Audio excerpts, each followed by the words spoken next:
అదే బియాండ్ 35 అనుకుని దాన్ని మార్బిడ్ ఒబేసిటీ అంటాం. మార్బిడ్ ఒబేసిటీ అంటే obesity it self is a life risk.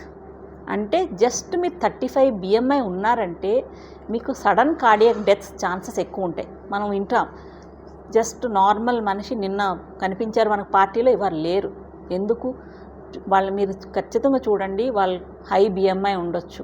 So ఈ హై BMI వల్ల సడన్గా మనిషి చనిపోవడానికి అవకాశం ఉంటుంది. సో దాని మార్బిడ్ ఒబేసిటీ అంటాం.